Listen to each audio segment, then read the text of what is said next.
Greetings and salutations, my fellow Blackish fans. Today I'd like to discuss Blackish Episode 7 of Season 7, Babes in Bayland, where the cast and crew is tackling double standards.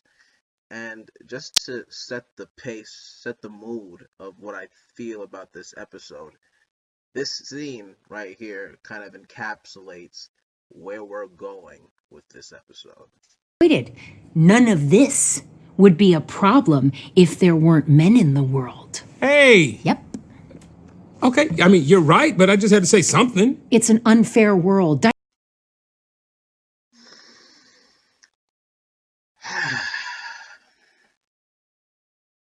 Let's begin, shall we?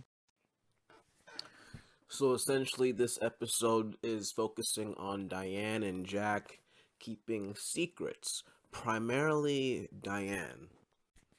Bo and Dre discover that Diane has a secret Instagram account that they were not aware of, and apparently there are some photos on the account that they're not too happy about. They don't show the photos, probably because they don't want to sexualize minors, but essentially they're trying to tell us they're somewhat scantily clad. It's really hard to make a real determination on what the photos are and how bad they really are if we can't see them.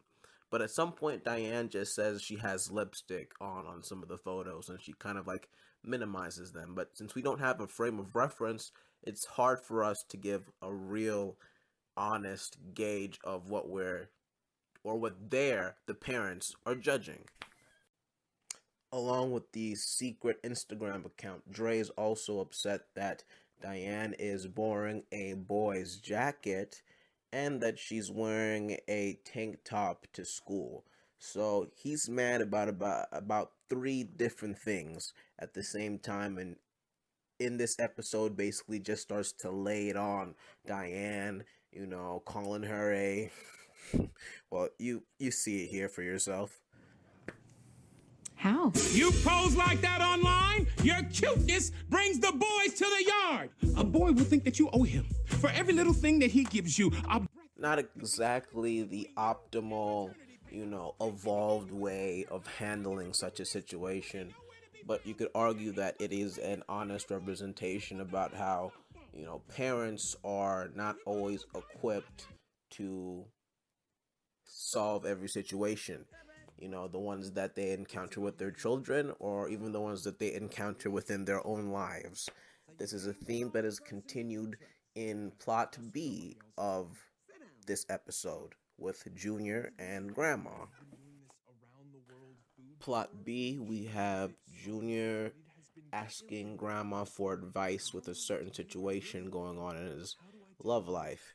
He doesn't want to tell his girl that he's not really into the spicy food, and he's afraid to tell her because it's something they share together and she doesn't want to ruin it or hurt her feelings. And Grandma goes ahead and advises him to just lie about it. She's been married to Earl Grandpa for 50 years, or they've been together for 50 years. So she knows what it means to be in a strong, committed relationship. But if anybody has been keeping up with the show throughout this season, they've had quite the toxic relationship. Not the healthiest. The blowing up of the boat is just, the scratching of the surface. It's very unhealthy what they had. But eventually they found their way back together, and I guess that's what matters at the end of the day. But we can't ignore the flaws within the relationships. And it's like Grandma is passing on essentially bad advice to her grandchildren. And I mean, Junior is just listening to his elders, so he follows it. It's a bit of a silly plot line considering that Junior's a young adult. I feel like they dumb him down a little bit too much. He shouldn't need his grandma's advice for such a a simple dilemma in the relationship. If he doesn't like to eat spicy food, just say it. It's not rocket science. And luckily the plot does not drag on for the rest of the episode. And soon after, he just kind of it breaks and admits, hey, I don't really like spicy food. She understands. They kiss, they make up, and things are great. They will find something else they are into. That wasn't really the most complex plot line. Pretty simple, but it's just kind of the idea of kind of like relearning what you're taught by your elders, by your parents. It's kind of like a good theme. And it's later continued and followed through at the end of the episode, where Junior kind of confronts Grandma and tells her to tell Earl that their song that they have been, sharing for the entirety of the relationship is the song that she had with every other relationship she's basically ever had. It's kind of like, I don't know how bad that is on a scale of 1 to 10, but I mean, it's not necessarily a relationship killer. So it's just, Junior just tries to push her to admit this to Grandpa, and eventually she does. And it's kind of like an idea of like the student teaching the master, or the younger generation trying to, give the older generation new ideas, and kind of just advance society. It's a good theme. I like what's going on with this plot B with Junior and Grandma. Overall, the payoff was great. I enjoyed it. Really, really good stuff. Now, returning to plot A with Diane, Jack, Bo, and Dre, we have a situation where Diane is upset and venting to her twin, and eventually Jack reveals that Dre has gone on his Instagram and liked the picture of him shirtless, and so is Bo. This proceeds to Diane getting upset and confronting her parents about the pictures on Jack's Instagram. And Diane's argument is double standards. Why can Jack post these pictures of himself shirtless while she can't post pictures of herself doing what? This is the problem I kind of was mentioning earlier. We didn't really see the type of pictures that were on her Instagram. We didn't know the severity of the scantily clad clothing they were describing. I mean, was she just wearing the tank top? I mean, in your opinion, was the tank top too much? It's like, we don't know how bad it was, but we have a clear description of Jack shirtless.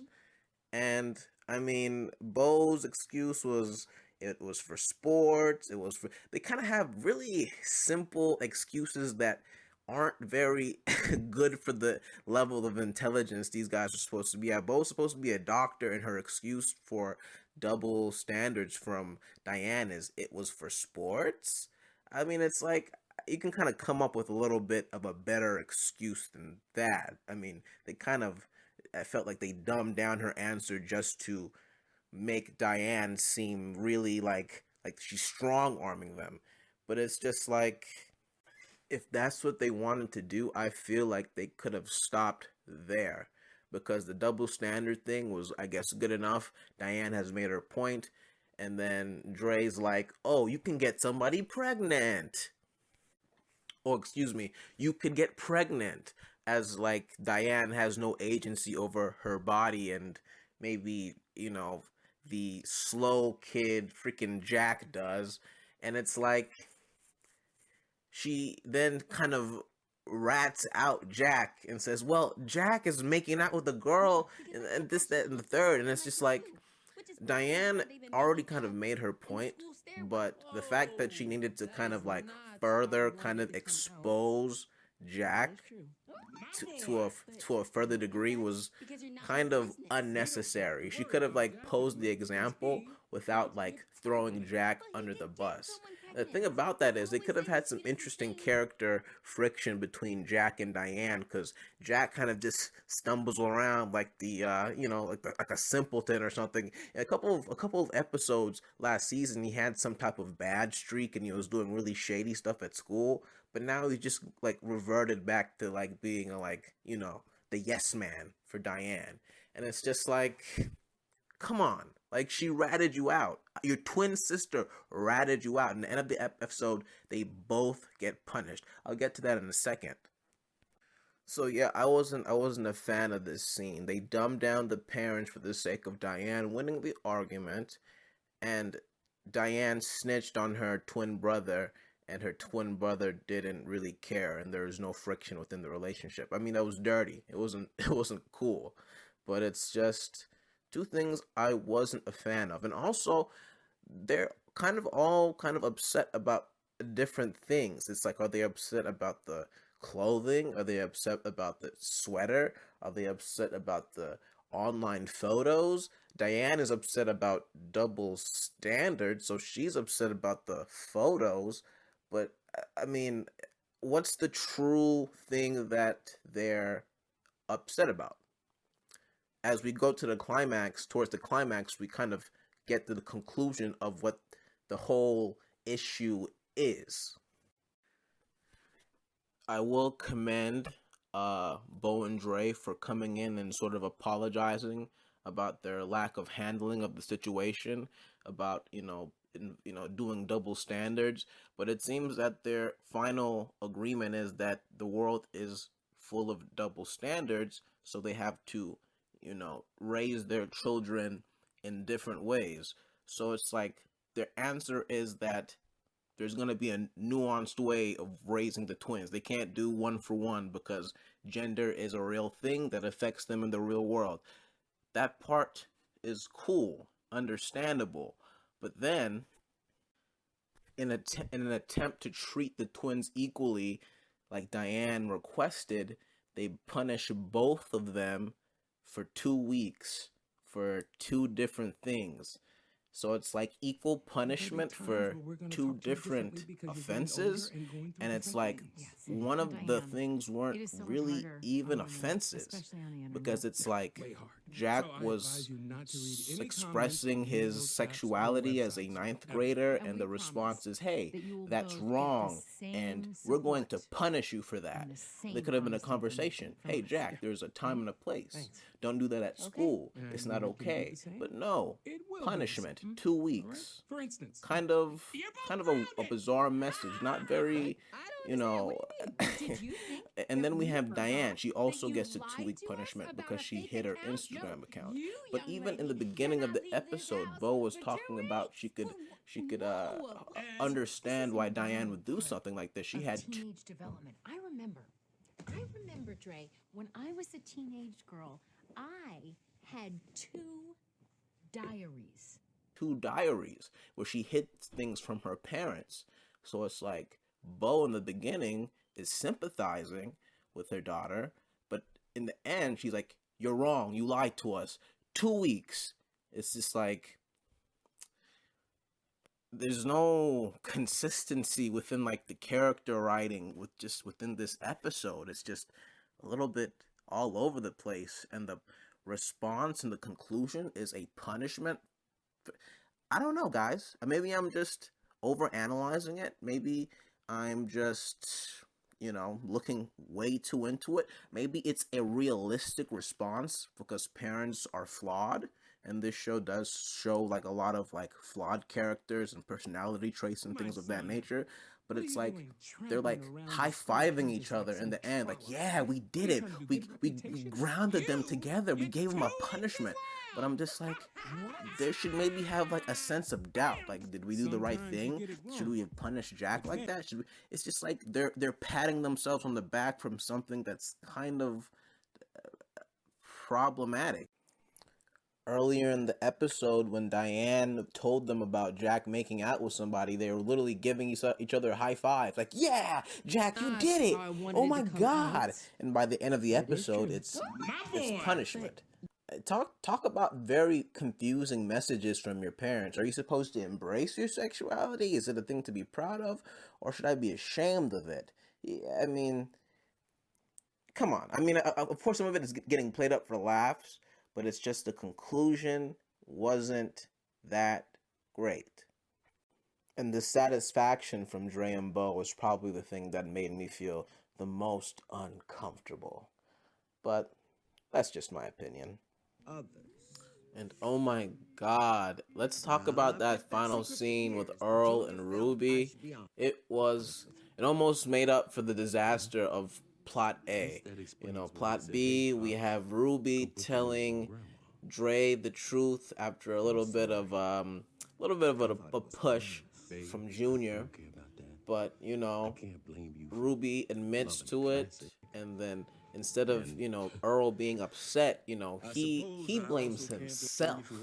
He's like, you know what, I wasn't consistent for you. Now mentioning some of the problems I was discussing a little bit earlier in the review, he was like, I wasn't always there for you, I wasn't consistent for you. So you searching for a song to find some form of consistency in your life, I get it and I understand it. I'm like, yo, oh my god. Whew. I was about to bring a tear to my eye, man. That shit was beautiful. But yeah. Plot B, strong beginning, kind of a weak plot line, kind of a silly plot line, kind of like something that doesn't deserve advice from your grandma, but the end result and the overall lesson, totally worth it. Interesting episode. Kind of questionable writing overall, but I enjoyed it still. So overall, what did you guys think of the episode? Did you like it? Did you think some good points were made? Do you guys think it's realistic? Let me know down in the comments below. Let's have a discussion. And thanks for watching, and I will see you all next week.